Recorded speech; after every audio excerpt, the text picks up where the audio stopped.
Hey, folks. Welcome to Moment of Clarity. Hope you're doing well out there. Let's get into it. A couple of days ago now, Monday, Labor Day, ironically, the day they cut off all unemployment assistance from the government in the middle of a pandemic on Labor Day. I was invited by Movement for a People's Party and Nick Brana and some others to speak at the Capitol steps, where People's Party decided to have to begin a protest, an occupation, to demand housing for all.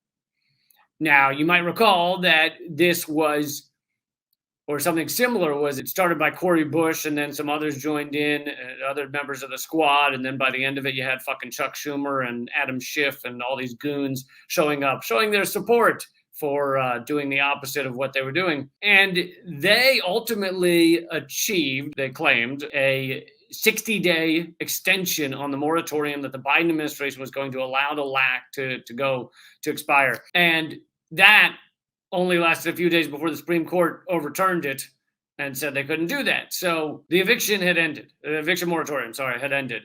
And as many of you may have heard me say, or others say before, 15 million people across this country are facing eviction right now, are facing losing their homes. There's $20 billion in back rent that is owed. Now, of course, if you compare that to our military budget, tiny little itty bitty fraction. If you compare that to your average person trying to pay their rent, that's a shitload of money. And here's the thing, I don't, I'm asked to speak at things, and if I support them, I'll fucking speak at them. So, but that doesn't mean I need to take credit for the whole thing. I don't run the People's Party, and I don't take credit for things that I didn't organize. So they organized this thing and asked me to speak there. So I spoke. Medea Benjamin from Code Pink spoke. Afeni from Fred Hampton Leftist spoke. Nick Brana, founder of the People's Party, spoke. Paula Jean Swearengin spoke, and some others.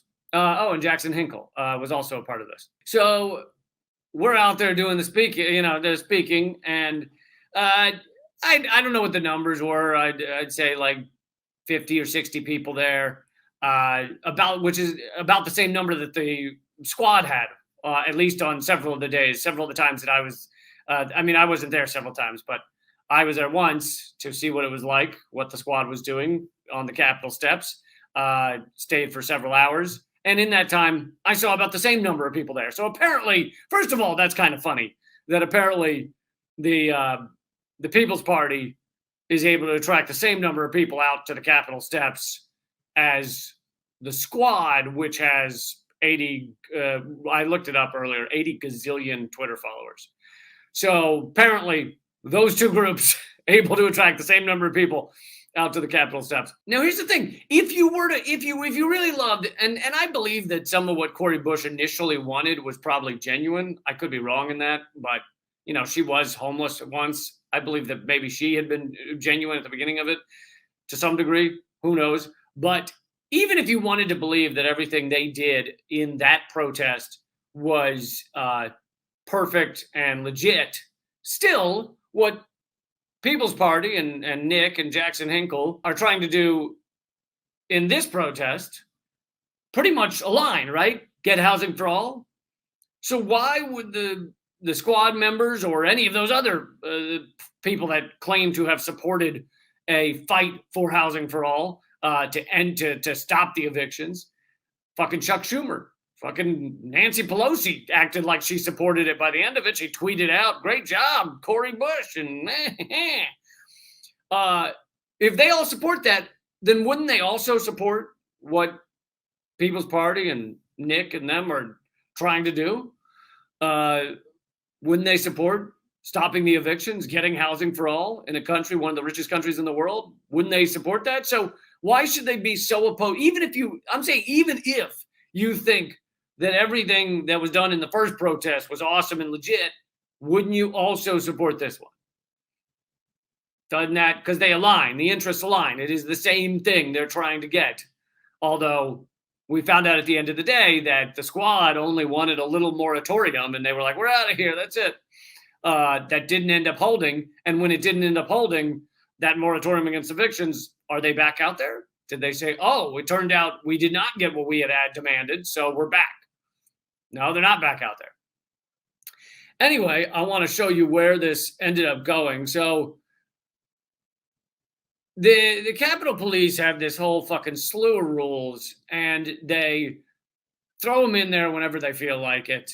They said you can't speak on the steps of the Capitol with a bullhorn or any kind of amplification system. They said you can only sit on the Capitol steps. And by the way, there was two reasons to sit on the Capitol steps. One, so you have somewhere to sit, but also because it was the sun was baking down, and that was where the shade was. So you could also get the shade and sit on the steps. But you could only sit there if you didn't have any kind of protest gear on, like any shirt that said fuck the police, or said housing for all, or said I think people should have a house. Like that all counts as protesting, or had a sign that said something. So all of that has to be off the steps, they claimed. So they've got all these stipulations, which they fucking shouldn't. Like none of that should be illegal. You should be able to have a goddamn bullhorn wherever you choose, especially in the so-called people's house, right? This is our government, right? And so they have all these little rules, and they only use them when they feel like it, when they want to arrest people, kick people off the steps. So they kicked all the speakers off the steps. So we're on the ground speaking. And once we got done, and without a bullhorn, they stopped that too. And once we got done speaking, saying how important it was to get housing for all, saying how fucking insane it is that we have this crazy military and we don't have housing, they then go on to arrest. Well, so they chose to get arrested. Nick and Jackson Hinkle and Paula Jean chose to get arrested, but for fucking idiot rules, right? These insane rules that these cops have put on people. So basically, they were told to put down the bullhorn, and they chose not to. So they went up on the steps, and they kept speaking in the bullhorn, and the cops give them the 3 warnings, and then they arrest them. Here's an image of Jackson being arrested. As you can see, Nick is behind him holding the bullhorn. And so Nick was arrested next. Paula Jean arrested, and maybe 1 or 2 other people. Now, let's see, is there another? Oh, so this is what it looked like when the squad was out there. You'll notice in the left side of the screen, there's a bullhorn. So they've got a bullhorn. They've got signage on the steps, right? So that's the other rule we were told by the cops, no protest gear on the steps. They've got that. You're not supposed to have any, they say you can't have any chairs. You can't have any thing to help you sit or sleep on the steps. Not allowed to sleep on the steps. But as you can see here, they have all kinds of shit out on the steps. They were arrested for none of this. Not even, I believe, threatened with arrest. They also had a car out there. I mean, like a foot back from where Cori Bush is standing in that image. They're like her car or someone's car is there with all the supplies, anything they want. And that none of that's a problem for these police. All of that's fine. And obviously the point is that if you are part of this so-called protest and you are part of Congress, then you can do whatever you want there. You can have your chairs and your bullhorns and your protest gear and everything, which adds to the idea that this was a photo op. Like, if there are different rules for you when you're not a congressperson than when you're a congressperson, then that's not a real protest. That's you using your congressperson privilege to do whatever it is you want to do there, whatever photo op you wanted to get. And let's see, I think I have another image. This is from Paula Jean's account. There they are at the Capitol. I think that's the day after, maybe after they've been arrested. Nick and others hanging out on the steps. Paula. There's Jackson Hinkle. So to me, this just highlights how ridiculous these fucking laws are, because you should have freedom of speech. You should be able to speak at the Capitol steps. But also how clearly it is that certain people are treated one way and certain people are treated another way. And so they didn't have a legitimate protest. On top of that, all the people or any of the people who came out for the squad protest should also want to come out for this one. because, again, same goals. It's just that these people happen to think that a 60-day moratorium that's overturned a week later is not enough. These people are saying that everyone should have housing permanently in a country where we have 17 million fucking housing units. It's sitting empty right now, and only 15 million people facing eviction. So every person, even facing eviction, even with the fucking dark cloud of eviction over their head, every single one of them could have one of the empty housing units across our country. Some of those are houses, some of those are studio apartments, some of those are other kinds of apartments, etc. It's all sitting there unused because that is capitalism. Massive waste of resources, which is massive use of resources that only serve a purpose in terms of how much profit they're making for people. So all those housing units are often making people profit. They're often used for that, but they're not actually used. Like, no one's living in them. This is infuriating. You know, it's infuriating to watch these people be arrested for just speaking out about how people should have housing. It's infuriating to see, but it shows a lot. You know, the fact that the squad has no interest. And I'm not one of these people who just wants to say the moment some member of the squad says anything, oh, fuck them, they're lying. I give them the benefit of the doubt, and I said, let's see what they do. Let's see what their actions are.